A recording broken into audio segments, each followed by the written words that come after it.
Hey everybody, I'm here to make the Facebook 3D photo tutorial that I talked about since I've been making a lot of these lately and many people want to learn. This is definitely for somebody who has at least some basic skill in photo editing software. You don't have to use Photoshop, but it needs to be pretty similar. It definitely helps. So to show what we're doing here, here's our Facebook page, April Studios, and I'll click on the image that I made with April here, and you can see nice little deal. You know, it's got the parallax and everything. Nice Facebook photo. Everybody loves these things right now. This was actually fun to make. So I guess Facebook recently made it to where you can do this without iPhones. You have to make a depth map for your photo, and you can upload your original photo with its depth map, and it'll do this for automatically. Facebook automatically detects it. So normally you would use Photoshop, but if you don't have it, there's this awesome online image editor called Photopea, and it is damn near a copy of Photoshop. It has like the same toolbars, the same panels, and even the same keyboard shortcuts. You can see here, like gradient tool is G, that's the same thing. Lasso tool is L, identical to Photoshop. So if you don't have Photoshop, you can use this and have a free editor. If you do have Photoshop, this works almost exactly the same, so everything I do will be the same for Photoshop. So now we're going to edit an image that I've already taken. Open from computer here, and you just find whatever you want. I'm going to do one of my Jeep Galaxy pictures since it already looks pretty cool. Open that up. And it comes in as a tab. Now you'll notice our logo's down here. I'm going to leave that. Normally I wouldn't have text on the image just because it might look a little weird, but for simplicity's sake, I'm just going to leave this on here. So now we have to create a depth map for this. So what is a depth map? I said depth, not death. So as in deep, not dead. Well, let me show you what a depth map is. Here's a basic representation of a depth map. You have a gradient scale from white to black that represents distance from the viewer or camera. So the far away sky you see here is in black, and the guy here is up close to the camera, so he's white. And then the ground, which moves from far to close, is a gradient from a dark gray to a light gray. Here's a dog. He's kind of in the middle ground. So wherever his feet touch the ground, his color should be where that base ground is, so he's on the same focal plane. Same for this little guy back here. He's on the same focal plane as this spot here. Therefore, that's the color. So the darker something is, the further away it'll appear. And then we have like the mountains, which is a real dark gray, so that they'll appear in front of the sky, but behind everything else. So this is what we have to create in order to make a depth map. So let me hop back into Photopea, and we'll do it with this. Now I'm going to get too detailed on it because the more complex the items are in your scene as far as like edges, the more detailed you'll probably want to be. If it's simple shapes, it's way easier. If they're more complex shapes like people's hair, details like fingers and stuff, it can take you some time to create this map, because basically what you're doing is creating layers from black to white of each element in the scene to place it from front to back. And that's what we're going to do here. So I'm going to run through this pretty quickly since I feel like I've explained the concept well. You just want to see it in action. So I'm going to take this guy here, and right now I have layer 0. This is layer 0. So the first thing I'm going to do is the sky is going to be the background. We already know that. So I'm going to create a new layer. So I have a blank layer here. I'm going to pick the brush tool. Where's the brush tool? Here. And a lot of times I'm going to use keyboard shortcuts. So B is for brush tool. And then you'll have your little brush here. You can barely see it, but I can scale it up. Alt, right click, and then moving the mouse up and down. If you're moving left to right, left and right makes it bigger or smaller. Up and down changes the hardness of the brush, like how fuzzy it is. So most of the stuff, you'll have a slight fuzziness to it because you're not going to have extremely harsh lines. I've noticed that the Facebook conversion for these, sometimes harsh lines, especially in harsh contrasts color, kind of creates artifacts. So they're never 100% perfect. But for most viewing, especially on mobile, you'll never notice the difference. You have to kind of pixel peep to really notice it. So I'm going to take this brush, and since I'm creating this back layer here, it's all black, I'm going to go to my colors, select black, and notice here you have your hue, saturation, brightness. For all these colors you're going to create, these layers, you want your brush to pretty much only deal with the brightness. So right now we're going to go with the 0 brightness because that's black the furthest away. We're not going to mess with colors because we don't need colors. We only need shades of gray. So the first thing I'm going to do on this back layer is I'm just going to paint black all the way on. And I'm going to paint it back to the spot right where the ground meets the foreground objects, and go over a little because this is going to be in the back and overwritten by other colors. Now, if you really wanted to, you could use the pen tool and create layer masks and things of that nature, which I have done. But for simplicity's sake, and for somebody who's not familiar with like how to use the pen tool, how to create layer masks, how to create things like that, this is the simple way to do it. If you're more experienced, you know how to turn this into your workflow. I'm doing it for people who kind of want to learn it, but maybe not have a ton of photo editing experience. So there's our first layer. It's black. That's the background. So I'm going to turn that off because I already know it's there. The next one I'm going to do is this ridge area, the very back where is this dark gray. So I'm going to create another layer. Now, if you're smart, you would probably label these things. Like I'll label this sky. And then I'm going to label this ridge. That way it's easy to keep track of. So now that I've done that, I'm going to go over to my color tool. And I'm going to bump this up a little bit. I'm going to put this about 10-ish percent. 10% of light into it.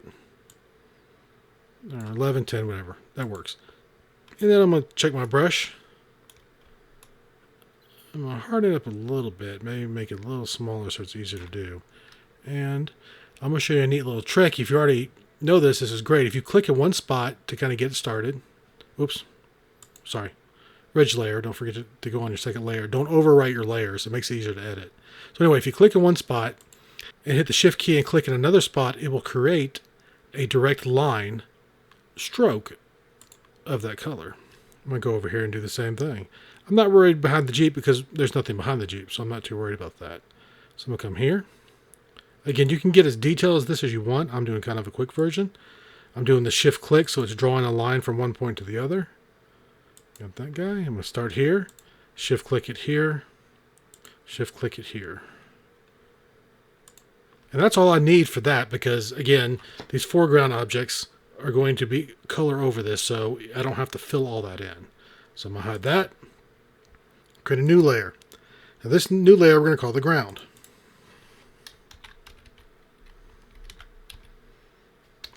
Now the ground's going to be a little bit different because it goes from far to close. So it can't be a solid color. It has to be a gradient. And this is where we'll come into selections. So at this point, for this new layer, I'm going to make a selection. So I'm going to come over here to the lasso tool. I like to use the polygonal lasso. Polygonal? I don't know how to say it.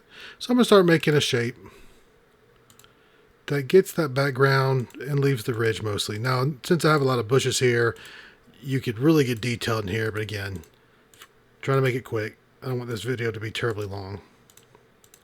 Straight to the point. So I got most of these guys here. I'm going to come to the bottom. I'm going to enclose this whole area. Showing, then this is a nice trick to do for this. So now that we have this selected, we're going to want to create a gradient instead of a solid color. So I'm going to have my ground layer selected. I've got my area. So I'm going to come to gradient tool. Now, we have to select our colors for this gradient tool. So I'm going to go in here and pick some colors. So on one side, the color that I want, I need to double click it. And so I know that my ridge layer was 11. This was the last color I had. I want it to be brighter than that because that's still closer than that ridge layer. So I'm going to knock this out to probably about 27%. That'll work. Got my second layer. Since this ground is right in front of us, we want this to be pretty bright. I would not do it full white because you're not on the ground, you're above the ground, so it has some distance from the camera or your view. So we'll get it pretty high. We'll do, say, 86% sounds good. Now we have this gradient, and this is what we're going to do on the ground. So we hit OK to confirm. And then at this point, once we have ground selected, inside this area we can click and drag, and you'll see these marks come up. And we'll kind of get it right about there. And this is going to create those two color gradient from that distance in that area. So now we have this dark to light. Now as I look at it, I feel like the front is a little too white, so I'm going to undo that, Control Z. I'm going to go back to my gradient tool here, so my colors, and I'm going to knock this color down a hair. I feel like it's a little too bright. Wrong one, sorry. This guy, this guy. Let's pull it down just a little bit. How about 75%? That looks better. Come back in here, do it again. Keep it as straight as possible so it's a straight gradient. We don't want it turned to the side or anything. All right, that looks better. I like that. Now we can Control D to deselect. And if we add these back in, you can see how this is starting to take shape. Now notice right here, it looks like I missed a spot when it comes to my ridge. So I can go back to the ridge. I'm going to turn off my ground layer. Go back to the ridge. I'm going to eyedrop that color that I had. Oops, turn it back on. And my dropper. Got that color loaded. Go back to my brush. B for brush. And I'm going to fill that in. Oops, wrong layer. Man, I'm making all kind of mistakes here. Ridge layer. There we go. Let's turn that ground layer back on. Now we got, like here we're not worried because we're going to be putting the Jeep here, so we don't care about that. This, the stuff that's showing, that's visible, this is what we got. So I'm going to go ahead and turn these guys off. And go ahead and create the Jeep layer. Come in here, drag it to the top. Call this Jeep. Alright, so now we want to get in and draw the Jeep. So since this has a lot of curves and stuff, we want to be a lot more careful about this. Several ways you can do it. Pen tool, you can use a lasso tool, or you can paintbrush it. I'm going to paintbrush it, just because that's the easiest thing to do, or the quickest thing to do, really, for showing stuff like this. So first thing I want to do, I'm going to get into this picture. I'm going to zoom into it. Since I'm getting more details, I definitely want to be closer into it. To move the image around like this, first to zoom, you Alt-scroll, and then you can hold down the space bar and it turns into a little hand, and then you can click and drag that to get closer. You can scroll in to get details, things like this. So since we're on the Jeep layer, the Jeep, again, is not right in front of the camera. It has some distance to it. We definitely want it to be a different color than white. But the best way to find the best color is to start with where the wheels touch the ground. Now you'll notice they're in two different locations. So what should we do? Because obviously there are two different distances from the camera. I'll show you how we're going to fix that, but we're going to start with the closest one so we have the most contrast when we are painting this in. So I'm going to turn back on, I'm going to say right here. Matter of fact, where's our pen dropper tool guy? So right here is where we're going to sample the color from the ground plane, which is right about here. I'm going to sample this. And in our window over here, that's going to be the color we're going to paint with. So I'm going to turn that ground off. Go back to my brush tool. I'm going to have that edge kind of hard. Not all the way 100%, but maybe about 96. Scale it down. And zoom back in. Now the way I would like to do this, I'll zoom back here in a second, is I'm going to draw the edges of the whole thing and then fill it in the middle because you can do that fast. The edges you need to be more precise with. So I'm going to come in here real close. Now obviously the bigger monitor you have, the better. I have a 4K monitor, but I'm only recording this in the 1080p 1/4 of the monitor, so it's kind of small for me right now. So we'll just go ahead and put a point down, and we will do the shift click technique to get those edges. Kind of slightly go over where the edges are. Not too much of a straight line. To get a curved line, you can either hand draw it or just put your points closer together. How accurate this is up to you. I'm just going to go here somewhat quickly. I might even speed up the video a little bit at this point so that you don't have to watch this the whole time.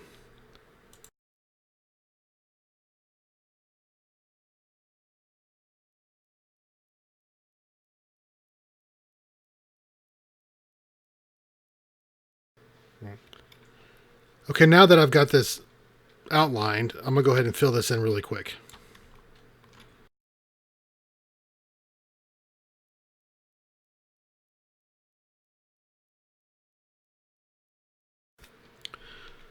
Okay, now we have the Jeep all whited out. So if we turn these layers back on, you can see we have what we need to basically create a simple 3D Facebook photo. If we wanted to, we could add more dimension to the Jeep, since it obviously moves some focal plane. Perfect example here, if you look at the tire, front tire, it matches the color here, but this doesn't match here. So it's going to look like it's floating in the final image. So again, if you're making something simple, just wanting to get it online, this would be good enough. But I'm going to do a few more things to kind of show you how you can tweak the colors to make it look better. So we'll start with that. Our other two tires don't match color-wise. as you can see here. So what we can do, this is kind of a cool trick. If you do any kind of photo manipulation, you probably already know about this tool. If you don't, well, here's a lesson. If you come right here, you're going to have a dodge tool and a burn tool. The dodge tool makes something lighter. The burn tool makes something darker.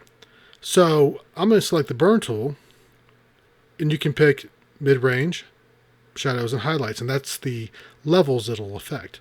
So I'm going to turn this down because it can be pretty powerful. So I'm going to leave it on midtones for now, turn it down to 10.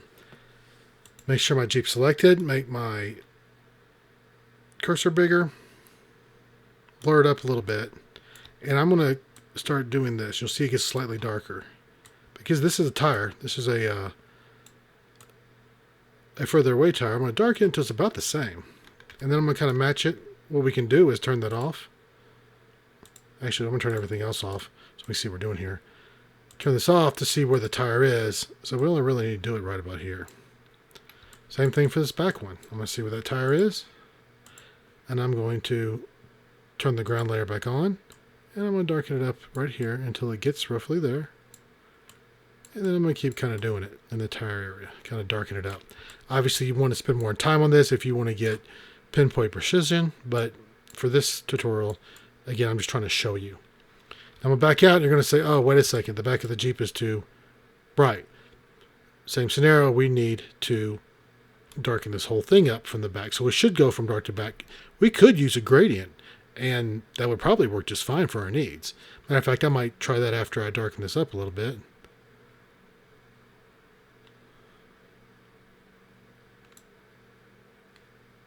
So I'm going to leave it about like that. For the heck of it, we can try to add a layer style. We'll learn something new if you don't know this already.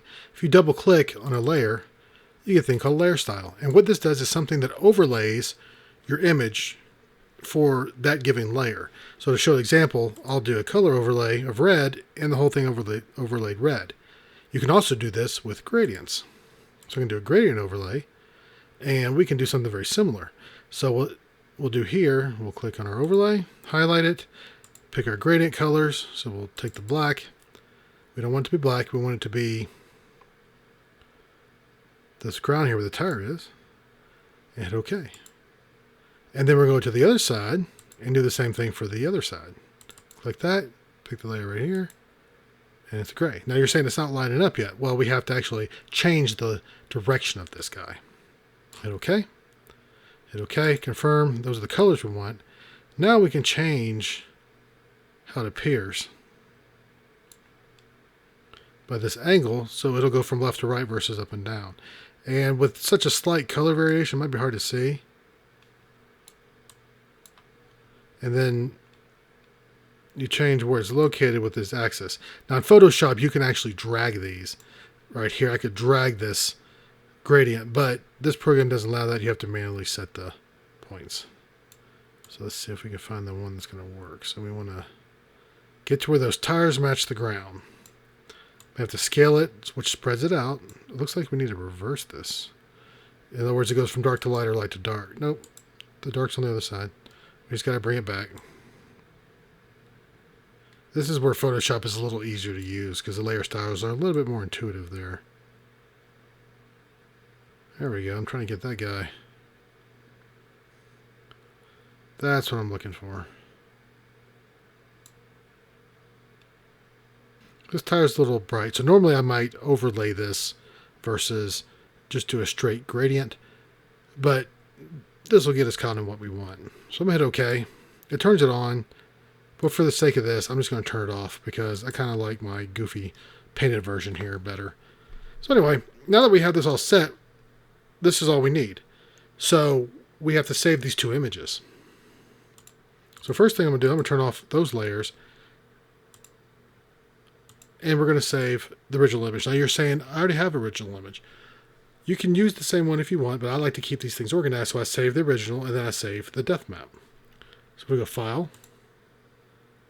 Now what this is going to do, since it is online, it's going to put it in your Downloads folder. And you'll have to rename these. So we'll just create a ping. Format Save for Web. Now this thing is huge. I don't want it this big. This is the original image. So we're going to knock this down to more Facebook-friendly size, which is, I I believe the largest Facebook size has a maximum dimension of 2048. I'm going to save that guy. It's going to save that into my downloads folder. And then I'm going to turn all these guys back on and save this separately. So we'll save this one, PNG. PNG has better color resolution or pixel resolution. It's lossless. So I'm going to change this again. Make sure these match. I'm going to change this to 2048. We'll save that. And then you're going to need to open your download folder and move your items into a separate folder or location you know where they're going to be at. So I've already moved my images into my project folder from before. So now you have to rename these. So this is the important part. We already have this one called Venom GX, which we're going to keep that name. Its depth map has to be named a certain way, otherwise this won't work. This is how Facebook recognizes it's a depth map. It'll be the same name as the original, but you put underscore depth. And that's it. So we have these two images here, these two PNGs, and this is what we're going to upload to Facebook. So if we go back to Facebook, go to the top here, or wherever your Facebook page is, this is mine, going to upload photos and video, whatever you want to use. You're going to upload both of these, the original image or your colored image, and then your black and white depth map image. So when we open this, watch what happens. Facebook automatically recognizes that they are connected by their name and starts to create a 3D photo. Now it's ready to view. Pretty neat, huh? Now you can tell where my painting on that Jeep image is a little wonky because they're not smooth. The gradient would have been better to spend more time on that. This is making it look like it's dancing now. It's kind of fun. Just needs a dope beat. And that's where the detail comes into play. To have more accuracy in your depth map means less weirdness when it comes to the 3D parallaxing.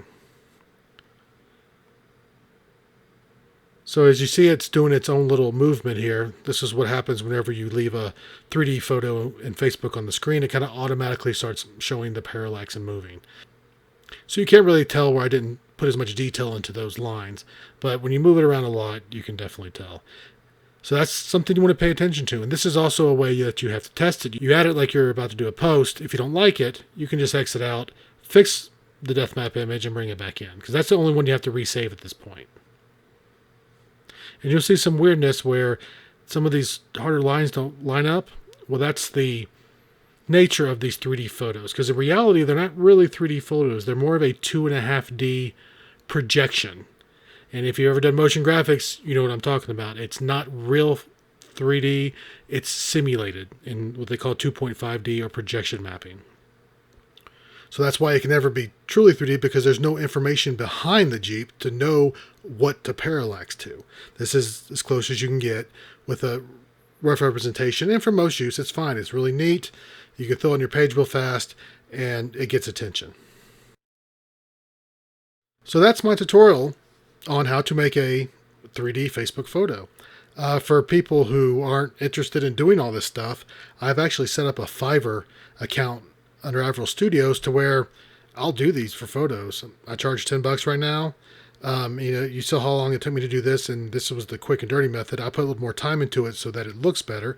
So I'll make the images for pretty much any photo that you can think of, unless it has like certain things like tree branches that are really hard to deal with because there's just not enough room in between each branch. But any kind of major object like people and things that have a very clear subject and background, they look really neat. And you probably see some on my page that kind of show it off. And I also created a YouTube video before this one that kind of shows off of some of the ones that I've already done. So I hope this helps some people. And if you want to learn yourself, if you don't want to, find a friend or hit me up. And I like making these photos. I like using my Photoshop skills to make fun stuff. So I think I'm supposed to say something about, if you like this video, click like and maybe a subscribe. I don't have very many subscribers, but it's always nice to have a new one. So until next time, thanks for watching.